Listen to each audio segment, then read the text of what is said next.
Un gruppo di 14 studiosi, geologi ed esperti del paesaggio provenienti da diversi paesi del mondo ha visitato la collina di Santa Giulia nell'ambito del convegno mondiale dei paesaggi terrazzati che ha fatto tappa anche a Chiavari. Grazie ai soci della cooperativa agricola Lavagnina hanno potuto vedere come sono fatti i terrazzamenti liguri e pur senza soffermarsi sullo specifico delle loro caratteristiche hanno constatato con quanta perizia nei decenni passati generazioni di agricoltori abbiano saputo far rendere terreni e uliveti che per loro natura non avrebbero potuto ospitare alcun tipo di coltivazione. C'è la presenza di una sua base che è stata fatta con i dovuti crismi, quindi andando a cercare la stabilità del terreno, della base sottostante, della solidità sottostante. C'è l'inclinazione giusta che è stata data per mantenere l'integrità, la stabilità di questo muro.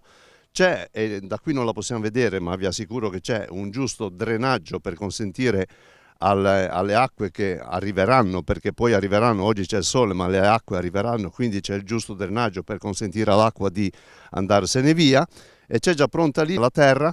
perché questo muro venga poi riempito dietro, e quindi sarà una ferita che a muro finito sarà perfettamente rimarginata con tutti i crismi con i quali era stato interpretato dai nostri predecessori che avevano interpretato questo muro. Mantenere i muretti a secco costa fatica e denaro. La cooperativa agricola Lavagnina ha a disposizione una piccola squadra di soci che prestano la loro opera a questo scopo. Sono molti gli agricoltori diretti che nel mese di settembre hanno fatto domanda per ottenere i fondi previsti dal piano di sviluppo rurale a questo scopo e non è escluso che il bando venga riaperto proprio in forza del suo successo. È un bando tutto sommato piuttosto semplice e prevede un finanziamento a superficie, diciamo, di muro ricostruito, senza una rendicontazione finale che sarebbe un appesantimento, diciamo, in più, insomma, no? Adesso i termini sono chiusi, purtroppo, un po' darsi che possono anche essere riaperti se appunto la regione riconosce un